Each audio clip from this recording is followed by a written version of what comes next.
नमस्कार, मैं हूं आपके साथ निशु मलिक।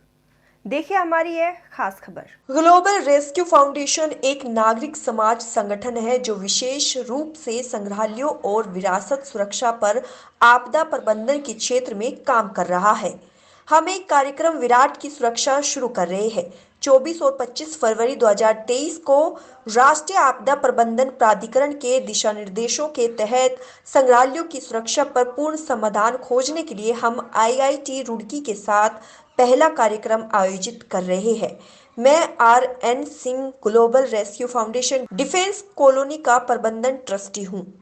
देखिए, ये त्रासदी है हिंदुस्तान की। मैंने पहला सेमिनार हिंदुस्तान में नेशनल म्यूजियम में म्यूजियम और हेरिटेज सेफ्टी के लिए किया 2019 में, और इतनी प्रशंसा मिली कि कम से कम कोई एक आदमी तो आया। और ये मेरा अनुभव इस तरह से हुआ कि मैं आर्ट गैलरी में बिजनेस करता रहा हूँ, तो आर्ट को बचाने की जो स्थितियाँ सामने आ रही थी, जिस तरह से नुकसान हो रहा है, हमारी हेरिटेज प्रॉपर्टी खराब हो रही है, तो एक नशा सा चढ़ा। फिर हमने फाउंडेशन बनाया और फिर उस पर काम शुरू किया।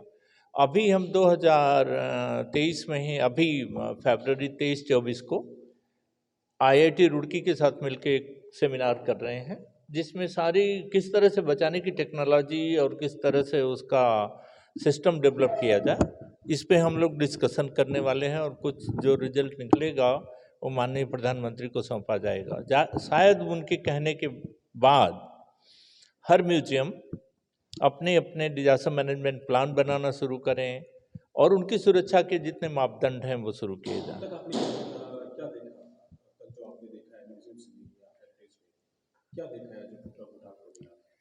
टूटा फूटा से संबंध तो ये है कि देखिए, इन्वायरमेंट से ही कितने आर्ट पीसेज खराब हो जाते हैं हमारे यहाँ। इन्वायरमेंट, उनको रख रखाव का प्रोसेस भी खराब है, उनको एक लेवल जो टेम्परेचर का है उसमें रखना होता है। दूसरा, कहीं अर्थक्वेक आ जाए तो हमारे सिंधु सभ्यता की और मोहनजोदड़ो सभ्यता के जितने छोटे छोटे पीसेज हैं जिनकी वजह से हमने उन सभ्यताओं को पहचाना, वो चकनाचूर हो जाएंगे।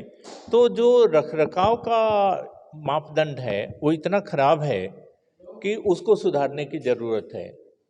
उसके बाद फायर से बचने की बहुत ज़रूरत है, मॉइस्चर से बचने की ज़रूरत है। बिल्डिंग्स जो हैं वो पुरानी हैं, उनकी रिट्रोफिटिंग होनी चाहिए। तो इतने एरियाज हैं काम करने के लिए, जिसमें हम अवेयरनेस के लिए ये सब दौड़ धूप कर रहे हैं।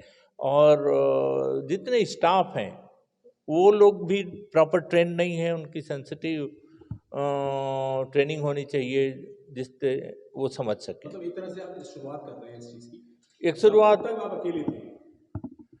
देखिए अभी भी अकेला हूँ इसलिए क्योंकि इस क्षेत्र में ज़्यादा लोग हैं नहीं, लेकिन मैं चाहता हूँ कि बहुत सारे लोग आएँ, बहुत सारे फाउंडेशन ट्रस्ट आएँ और इसमें काम किया जाए, क्योंकि हमारी विरासत ही तो है जिसकी रक्षा के लिए हमें कुछ सोचना चाहिए।